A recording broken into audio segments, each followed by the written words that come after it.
Selamat datang di Deep Dive kita kali ini. Anda pasti masih ingat ya gelombang demonstrasi besar yang ujung-ujungnya jadi kerusuhan di akhir Agustus 2025 itu, terutama di Jakarta kan.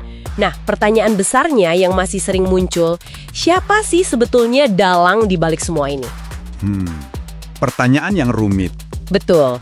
Nah, di depan kita ini udah ada tumpukan sumber buat Anda. Ada laporan resmi dari pemerintah, dari kepolisian juga. Terus ada pandangan dari kelompok masyarakat sipil kayak LBH Jakarta, Amnesty International, ada juga analisis pengamat.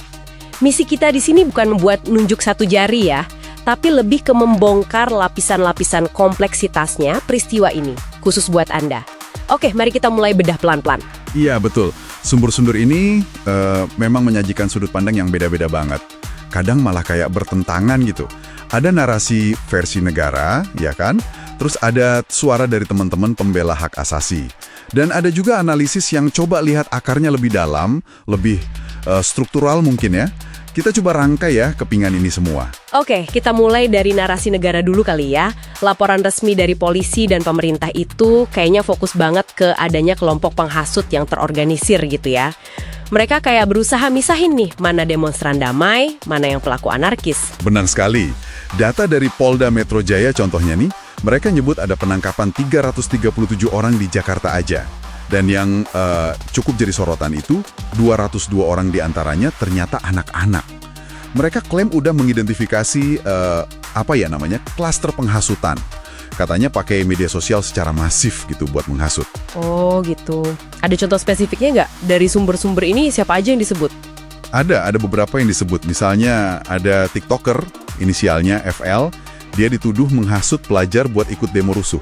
Terus ada lagi inisial RAP, ini katanya diduga nyebarin tutorial bikin bom molotov lewat WhatsApp. Disebut juga akun-akun media sosial kayak @bekasi_menggugat. Nah, angka penangkapan anak yang tinggi ini sering dipakai buat nguatin argumen kalau ada pihak yang sengaja mobilisasi dan memanfaatin mereka. Tapi, narasinya nggak berhenti di situ aja kan ya? Kayaknya ada perkembangan gitu dari sekadar provokator jadi sesuatu yang lebih besar. Tepat. Narasinya memang berkembang. Istilah aktor intelektual mulai keluar tuh. Terus ada dugaan soal aliran dana di baliknya. Bahkan Presiden Prabowo waktu itu sempat nyinggung potensi adanya tindakan makar ya, upaya gulingin pemerintah gitu ya, dan juga terorisme. Ditambah lagi, mantan Kepala BIN Hendro Priyono, dia juga lempar klaim soal adanya orang dari luar yang punya agenda penjajahan cara lain. Nah loh, ini kan efektif banget ya geser fokusnya dari masalah internal jadi kayak ancaman dari luar. Nah, ini dia nih yang menarik. Soalnya, di sisi lain, kita punya pandangan yang, kontras banget dari LBH Jakarta, Amnesty International, sama kelompok sipil lain. Mereka malah lihatnya tindakan negara itu sendiri yang jadi pemicu utama kerusuhan. Gimana tuh mereka bangun argumennya? Jadi, sudut pandang mereka itu berangkat dari apa yang mereka sebut sebagai kriminalisasi. Kriminalisasi terhadap aktivis dan suara-suara kritis. Misalnya penangkapan tokoh kayak Direktur Lokataru, Del Pedro Marhaen, atau aktivis mahasiswa Harik Anhar. Itu dilihat bukan sebagai penegakan hukum murni, tapi ya upaya buat membungkam kritik.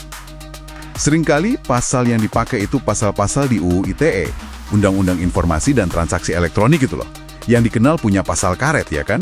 Yang multitafsir jadi gampang disalahgunain buat menjerat kritik. Oh, jadi penangkapan-penangkapan itu dianggap sebagai salah satu pemicu kemarahan publik gitu? Itu satu bagiannya. Bagian lainnya, dan ini kayaknya krusial banget menurut sumber-sumber ini adalah soal dugaan kekerasan aparat di lapangan.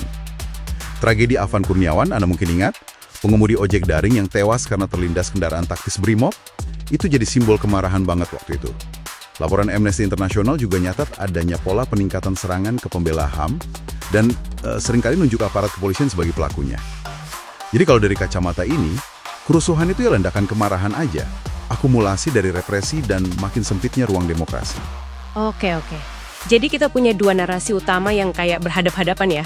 Satu sisi bilang provokator, sisi lain bilang represi negara. Tapi tadi Anda sempat singgung ada analisis lain di sumber Anda yang nunjukin dalangnya mungkin bukan orang atau kelompok spesifik. Persis. Ada pengamat yang melihat peristiwa Agustus 2025 ini sebagai semacam kulminasi ketidaksenangan masyarakat. Sesuatu yang udah numpuk lama gitu. Kalau kita tarik ke gambaran yang lebih gede lagi ya, sumber-sumber ini nunjuk ke faktor-faktor struktural. Ada persoalan ekonomi yang nyata banget. Harga kebutuhan pokok naik, banyak PHK, tuntutan upah nggak terpenuhi. Itu kan real banget dirasain masyarakat. Selain ekonomi, ada faktor lain juga berarti? Tentu.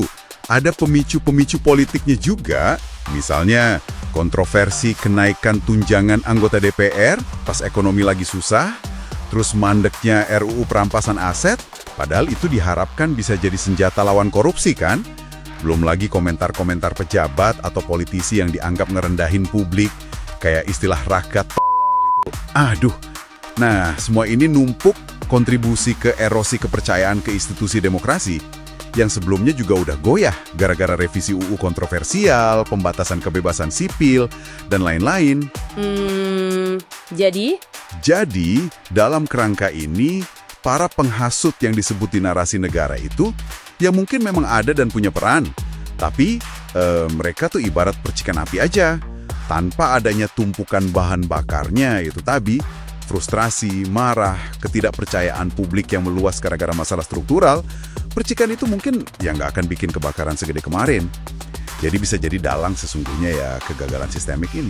Jadi, apa nih kesimpulan yang bisa kita tarik buat Anda dari semua ini? Kayaknya nyari satu dalang tunggal itu terlalu menyederhanakan ya. Kompleks banget peristiwa Agustus 2025 ini.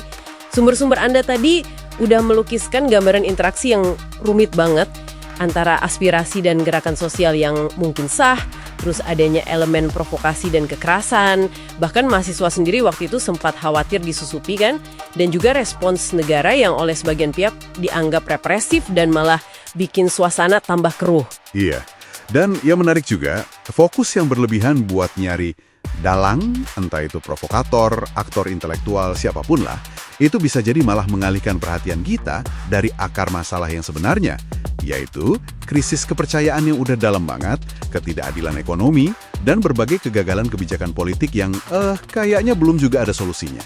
Ini tentu jadi pertanyaan penting buat kita semua. Gimana caranya memahami dan merespon gejolak sosial kayak gini ke depannya? Nah, sebagai penutup, ini satu hal buat Anda renungkan. Mengingat betapa rusaknya ya kepercayaan antara sebagian masyarakat dan institusi negara gara-gara peristiwa kayak gini, langkah konkret apa sih menurut Anda yang paling fundamental buat memulai proses rekonsiliasi, buat bangun lagi jembatan kepercayaan itu?